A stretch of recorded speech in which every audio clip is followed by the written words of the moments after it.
جب آپ ان کو یہ عقیدہ سناؤ، تمہاری کتاب میں یہ عقیدہ، تمہارے علماء کا یہ عقیدہ، وہ جواب میں اس کا جواب نہ دیں گے.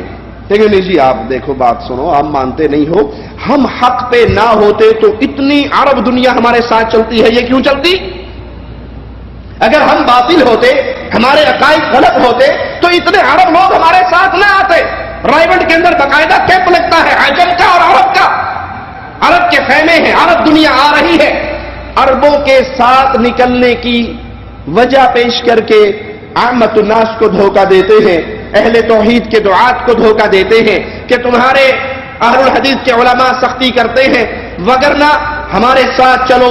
دیکھو سعودیہ سے، یمن سے، مصر سے، کویت سے، بحرین سے دنیا آتی ہے. آئیے اس دھوکے کا جواب اللہ کی توفیق سے میں دیتا ہوں، اور وہ یہ ہے کہ تم نے اپنی کتاب تبلیغی نصاب کا دنیا کی کئی زبانوں میں ترجمہ کیا ہے.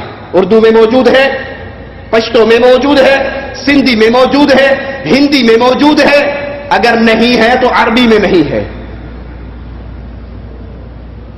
تبلیغی نصاب، فضائل اعمال، فضائل صدقات کا ترجمہ آج تک تبلیغیت میں عربی زبان میں نہیں کیا.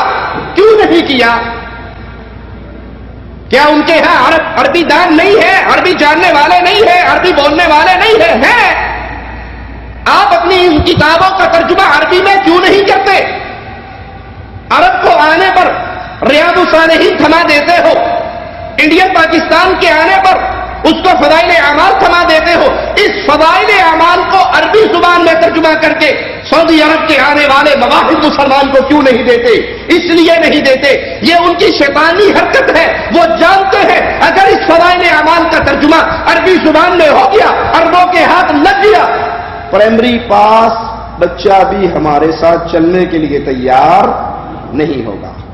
اور جائیے اللہ کی قسم، اللہ کے گھر میں کھڑے ہو کے میں چیلنج کرتا ہوں، دنیا تبلیغیت کو یہ زہر کا پیالہ پی سکتے ہیں، اپنی کتاب کا عربی زبان میں ترجمہ نہیں کریں گے. یہ جانتے ہیں اگر یہ کتاب عربی زبان میں ترجمہ ہو گئی، ہماری صوفیت کی تحریک کی پوری عبارت عرب دنیا میں ملیہ میٹ ہو جائے گی.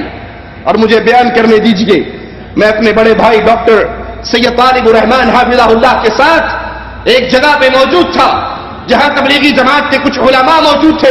اللہ کی قسم کھا کر آپ کو یہ واقعہ سناتا ہوں.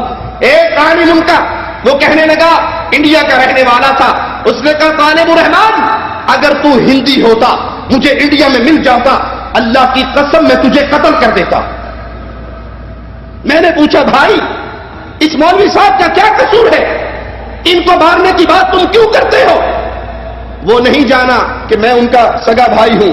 کہنے لگا مولوی صاحب آپ چپ کریں، آپ کو نہیں پتا ماجرا کیا ہے. میں نے کہا بتا دو کیا ماجرا ہے. کہا اس نے عربی زبان میں تبلیغی جماعت کے خلاف کتاب لکھی ہے، ہماری کتابوں کے واقعات کو عربی زبان میں ٹرانسلیٹ کیا ہے. یہ پاکستان کا رہنے والا ہے، اگر اس نے کتاب لکھنی تھی تو اردو میں لکھتا، عربی میں کیوں لکھی؟ عربی میں اس لیے لکھی کہ عربوں کو ہماری حقیقت پتہ لگ جائے اور وہ اپنے چندے، صدقات، زکات، خیرات ہمارے ہاتھ سے روک لیں. اگر تم سچے ہو تو اس کتاب کا ترجمہ کیجئے، عربی زبان میں لوگوں کے سامنے پیش کیجئے. لیکن میں جانتا ہوں تم مر سکتے ہو، یہ قدم نہیں اٹھا سکتے.